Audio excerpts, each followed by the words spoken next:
വില 100 രൂപ ആയതുകൊണ്ടും എഴുതിയത് ബെന്യാമിൻ ആയതുകൊണ്ടും പുസ്തകത്തെക്കുറിച്ച് കൂടുതലൊന്നും ചിന്തിക്കാതെ അല്ലെങ്കിൽ അറിയാൻ നോക്കാതെ വായിച്ച പുസ്തകമാണ് അഭിഷേകൻ. അഭിഷേകിൻ്റെ പുസ്തകത്തെക്കുറിച്ചാണ് ഇന്ന് നമ്മൾ സംസാരിക്കാൻ പോകുന്നത്. പുസ്തകം വായിച്ചു കഴിഞ്ഞിട്ട് ഒറ്റ വാക്കിൽ അഭിപ്രായം പറഞ്ഞാൽ ഞാൻ പറയും, അഭിഷേകനെ വായനക്കാരൻ്റെ നെഞ്ചിലേക്ക് എറിഞ്ഞു തന്നിട്ട് എഴുത്തുകാരൻ ഒറ്റ പോയി കളയുമെന്ന്. അത്രയ്ക്ക് ഇമോഷണലി വായനക്കാരനുമായിട്ട് കണക്ട് ചെയ്യുന്ന ഒരു പുസ്തകമാണ് അഭിഷേകൻ.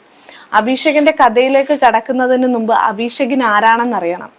പഴയ നിയമ പുസ്തകത്തിലെ ദാവീദിൻ്റെയും മകൻ ശലോമോന്റെയും ആയിരക്കണക്കിന് വെപ്പാട്ടിമാരിൽ ഒരാൾ മാത്രമാണ് അഭിഷേകൻ. അധികാരങ്ങളുടെ തേരോട്ടങ്ങൾക്കിടയിൽപ്പെട്ട് പങ്കുവയ്ക്കലുകളിൽപ്പെട്ട് പിടയ്ക്കുന്ന ഒരു മനസ്സ് അഭിഷേകനും ഉണ്ടായിരുന്നു എന്ന് ബെന്യാമിൻ തിരിച്ചറിയുന്നിടത്ത് നിന്നാണ് അഭിഷേകൻ ജനിക്കുന്നത്. ഇസ്രായേലിന്റെ രാജാവായിരുന്നിട്ട് പോലും ശലോമോന് തൻ്റെ പ്രണയം ഉപേക്ഷിക്കാൻ നിർബന്ധിതനാകുന്നു.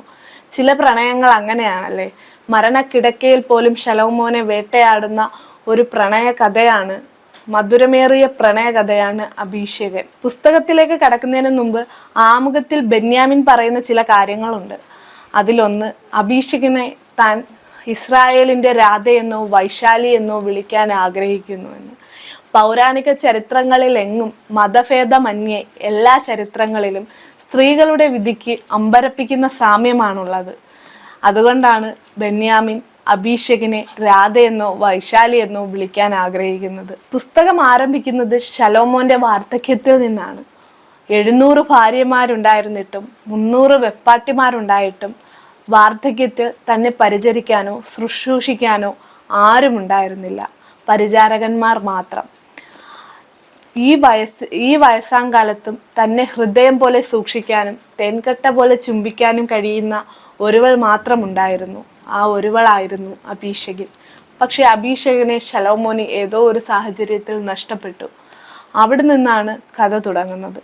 ശലോമോനോട് പരിചാരകർ ചോദിക്കുകയാണ്, തൻ്റെ അപ്പനായ ദാവീദ് ഇതേ അവസ്ഥയിൽ കൂടെ കടന്നു പോകുമ്പോൾ, വാർദ്ധക്യത്തിലായിരിക്കുമ്പോൾ തൻ്റെ ഭാര്യമാരിലൊന്നും സംതൃപ്തയായില്ല, തൻ്റെ വെപ്പാട്ടിമാരിലൊന്നും സംതൃപ്തയായില്ല. പകരം കന്യകയായ സുന്ദരിയായ ഒരുവളെ കൊണ്ടുവരാൻ ദാവീദ് പരിചാരകരോട് ആവശ്യപ്പെട്ടിട്ടുണ്ട്. അതുകൊണ്ട് ശലോമോനും അത്തരത്തിലൊരാളെ തിരയട്ടെ എന്ന് പരിചാരകർ ചുറ്റും നിന്ന് ശലോമോനോട് ചോദിക്കുമ്പോൾ ശലോമോൻ പറയുന്നത്, തനിക്ക് 700 ഭാര്യമാരുണ്ട്, 300 വെപ്പാട്ടികളുണ്ട്.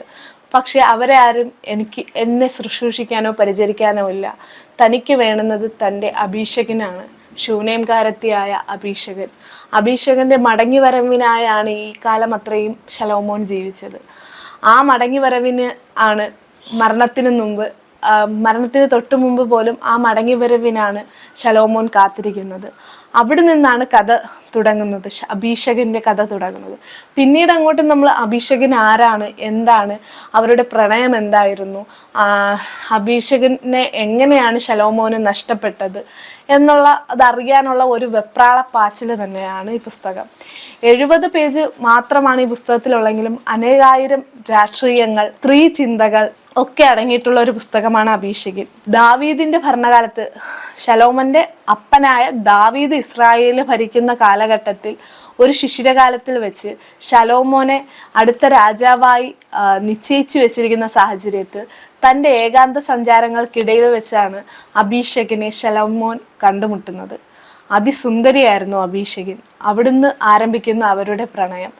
തൻ്റെ രാജ്യത്വം പോലും വേണ്ടെന്ന് വെച്ച് അഭിഷേകന് വേണ്ടി മാത്രം ജീവിക്കുന്ന, അഭിഷേകൻ കേൾക്കാനും പാടാനും വേണ്ടി മാത്രം ഉത്തമ ഗീതങ്ങൾ രചിക്കുന്ന ഒരു പൂർണ്ണതയുള്ള ഒരു കാമുകനായിരുന്നു ശലോമോൻ. പക്ഷേ തൻ്റെ പല സാഹചര്യങ്ങളിൽപ്പെട്ട് അഭിഷേകനെ നഷ്ടപ്പെടുകയാണ് ശലോമോന്. ഒരു സാഹചര്യത്തിൽ രാജ്യത്വം വേണോ അഭിഷേകൻ വേണോ എന്ന് തീരുമാനിക്കേണ്ടിടത്ത് ശലോമോൻ അഭിഷേകൻ മതിയെന്ന് തീരുമാനിക്കുന്നു. എന്നാൽ ശലോമോന്റെ തന്നെ സഹോദരനായ, അതായത് ദാവീദിന് മറ്റൊരു ഭാര്യയിൽ ജനിക്കുന്ന ശലോമോന്റെ സഹോദരനായ അദോനിയാവിന്റെ കുറെ കുടലതന്ത്രങ്ങളിൽപ്പെട്ട് രാജ്യത്വം വേണോ അഭിഷേകൻ, ഇതിൽ രണ്ടിൽ ഒന്ന് ശലോമോന് കൊടുക്കില്ല എന്നൊരു ഉറച്ച ധാർഷ്ട്യം അദോനിയാവിനുണ്ടായിരുന്നു. അദോനിയാവിന് രാജ്യത്വം നഷ്ടപ്പെട്ടപ്പോൾ പകരം അദോനിയാവ് അബീഷഗിനെ ചോദിക്കുന്നു. അത് അബീഷഗിനോടുള്ള പ്രണയം കൊണ്ടൊന്നുമല്ല, ശാലോമോന് അബീഷഗനെ കിട്ടരുത് എന്നുള്ള ഒരു ഉദ്ദേശം മാത്രമാണുള്ളത്. പിന്നീട് ഒരു ഘട്ടത്തിൽ ദാവീദിന്റെ വാർദ്ധക്യത്തിൽ ദാവീദിന്റെ അടുക്കൽ എത്തപ്പെടുന്ന അബീഷഗൻ, അവിടുന്ന് ശാലോമോൻ തൻ്റെ പ്രണയം അബീഷഗനില്ലെങ്കിൽ ഞാൻ മരിച്ചു പോകും, തൻ്റെ ഹൃദയവേദന അപ്പനെ അറിയിക്കുകയും അവിടുന്ന് അബീഷഗനെ സ്വന്തമാക്കുകയും ചെയ്യുന്നു. അതേ സാഹചര്യത്തിൽ തന്നെ രാജ്യത്വം നിഷേധിക്കപ്പെട്ട ശലോമോന്റെ അമ്മ ബേത്ശേബ വീണ്ടും രാജാധികാരം തിരികെ വാങ്ങി നൽകുന്നു പിതാവിൽ നിന്ന്. ആ സാഹചര്യത്തിൽ അബീഷഗിനെ അദോനിയാവിന് നൽകാമെന്ന് അദോനിയാവിന് ശലോമോൻ അറിയാതെ വാക്കു കൊടുക്കുന്നു. അങ്ങനെ അധികാരങ്ങളുടെ തേരോട്ടത്തിൽപ്പെട്ട് സ്വന്തമായ അഭിപ്രായങ്ങളൊന്നുമില്ലാതെ, സ്വന്തമായ ഇഷ്ടാനിഷ്ടങ്ങളൊന്നുമില്ലാതെ, സ്വന്തം പ്രണയം പോലും പറയാതെ പിടയുന്നൊരു മനസ്സാണ് അബീഷഗിനത്. അബീഷഗിന് പുസ്തകത്തിൽ 1-2 ഡയലോഗ് അല്ലെങ്കിൽ സംഭാഷണം മാത്രമേ അബീഷഗിനുള്ളൂ. പക്ഷെ അബീഷഗിന്റെ മനസ്സ് ശലോമോനിലൂടെ നമുക്ക് വായനക്കാർക്ക് വായിച്ചറിയാൻ സാധിക്കും. അവസാനം യുദ്ധവും സന്ധിയുടെ ഭാഗമായി ശലോമോന് അബീഷഗിന് പകരം ഫറോവ പുത്രിയായ രാജകുമാരിയെ വിവാഹം കഴിക്കേണ്ടി വരുന്നു. അതിനുശേഷവും അബീഷഗനോടുള്ള കുറ്റബോധം കൊണ്ട് ശലോമോന് ഒരു സ്ത്രീയിലും തൻ്റെ പുരുഷത്വത്തിൻ്റെ പൂർണ്ണത അനുഭവിച്ചറിയാൻ സാധിക്കുന്നില്ല. വർഷങ്ങൾ കടന്നുപോയി. അതിനുശേഷം ശലോമോന്റെ ഈ അവസ്ഥ തിരിച്ചറിഞ്ഞ് ശലോമോന്റെ ഭാര്യയും അമ്മയും ചേർന്ന് ഒരുക്കിയ ഒരു കുതന്ത്രത്തിൽപ്പെട്ട് അബീഷഗൻ നാട് കടത്തപ്പെടുന്നു.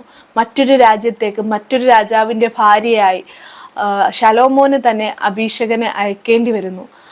പക്ഷേ പിന്നീട് ഈ അമ്മയുടെ കാലശേഷം ശലോമോൻ അബീഷഗിനെ അന്വേഷിച്ച് ആ രാജ്യത്തേക്ക് പരിചാരകന്മാരെ അയക്കുന്നു. പക്ഷേ അവിടുത്തെ രാജാവിൻ്റെ ഭാര്യയായിട്ടോ വെപ്പാട്ടിയായിട്ടോ അല്ലെങ്കിൽ അടിമക്കച്ചവടത്തിൽ പെട്ടുപോയ സ്ത്രീയായിട്ടോ പോലും അബീഷഗിനെ കാണാൻ ശലോമോന് സാധിക്കുന്നില്ല.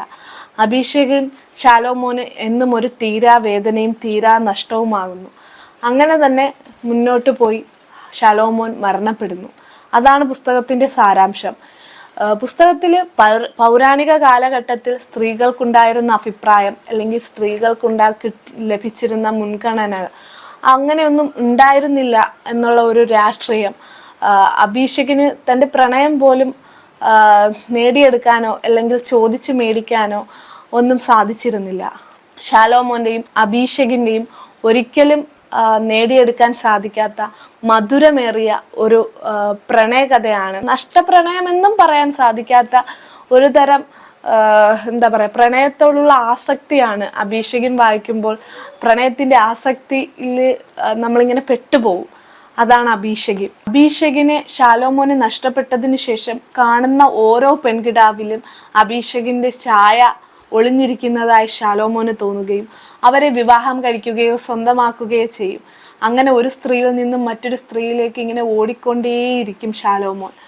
പക്ഷേ അതിൽ ഒരു ഘട്ടത്തിൽ ശലോമോൻ തിരിച്ചറിയുന്നു, ഒരു സ്ത്രീയോടൊപ്പം ക്ഷയിക്കേണ്ടത് ശരീരം കൊണ്ടല്ല മനസ്സുകൊണ്ടാണ്. എങ്കിൽ മാത്രമേ നമുക്ക് വിജയിക്കാനാവൂ എന്ന് ശലോം തിരിച്ചറിയുന്നു.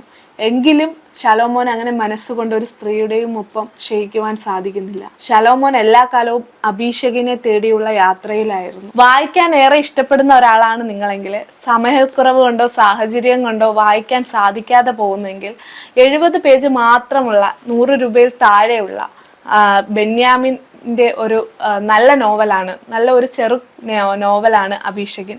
അടുത്തൊരു പുസ്തകത്തിൻ്റെ റിവ്യൂമായിട്ട് അടുത്തൊരു വീഡിയോയിൽ കാണുന്നവരെ ബായ്.